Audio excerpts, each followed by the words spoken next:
Now, sustainable investing has long been considered a trade-off between ethics and investment performance, but recent research published in the US seems to indicate that companies pursuing sustainable practices have frequently exceeded earnings estimates than their peers. In another study, companies pursuing strong ESG practices outperformed peers in earnings over an 18-year period. Tracey Want from Investment Solutions joins us now for a discussion of that.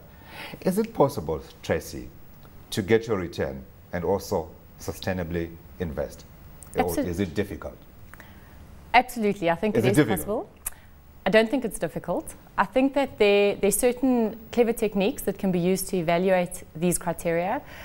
When you look at sort of ESG evaluation into an investment process, it has to form part of the asset manager's actual thinking.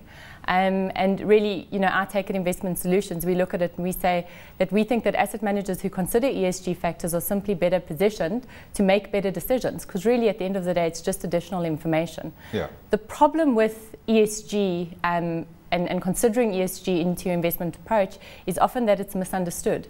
And it's misunderstood only because when you consider that SRI funds that are traditionally funds that exclude certain investment opportunities from an investment decision-making process, that can in effect hamper returns, because really at the end of the day, you don't have a sufficient opportunity set to actually make good investment decisions from. So really your toolbox is in effect reduced.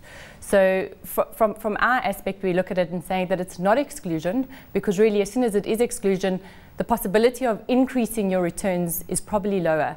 But if it's really just factors that you consider in your investment decision making and consider it, you know, at the point that you actually buy the asset as well as hold it, then we simply think that you're better informed and the probability of a positive outcome is actually higher. So just to make the distinction, Tracey, between socially responsible investing and sustainable investing, the social responsibility dictates that you don't invest in companies that are involved in tobacco production, gambling or beverages. What you're talking about is slightly different. It's more around the environmental, social and governance factors that and the processes around those that a company pursues.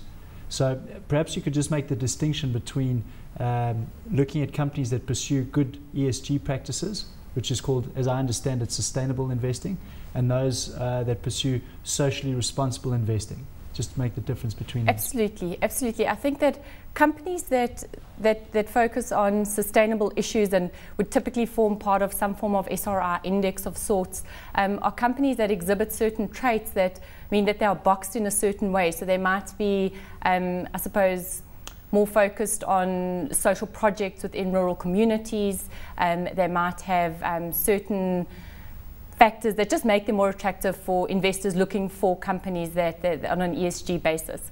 What we believe, I suppose, from a full ESG integration aspect is that it shouldn't sit in a box or be separate from a investment decision-making process. It should be something that rests in every single asset manager's DNA, not just niche asset managers. It should be that every asset manager in the South African landscape and globally should be considering these factors, because why? Because it can have a financial impact on the investment. But isn't that the problem then, that there aren't enough investors globally, or here in South Africa, or in developing countries, who are conscious of these things to the extent that they now decide which companies to invest in, and therefore that way moderate the behavior of the companies?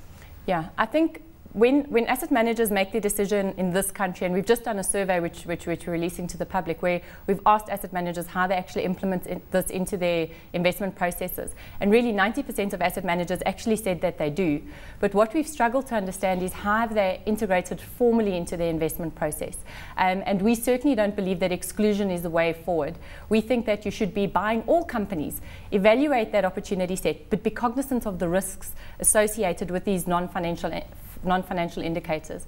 And when you look at it from a, I suppose, asset manager's viewpoint, it's very difficult to convince an asset manager who's typically very financially minded and numbers orientated to start considering the potential of some form of event that might have a social impact, which would eventually have a financial impact, such as Americana, which is... Yeah. But there's a big role for companies like yourselves to play in that regard, isn't it? Because then you manage these guys, to a degree, your choice, in part, influences how they behave. Yes, so at Investment Solutions, most of our book is actually pooled assets, which our clients are all pension and provident funds. We manage over 200 billion rands worth of assets, so we're large. And really, when we started looking at it as a company to say, well, you know, CRISA, which is the Code for Responsible Investing in South Africa, was released in February, and we started looking at it and saying, well, what should we be doing in this space? But really, the more we immersed ourselves in the information, we started realizing that actually we had a massive role to play.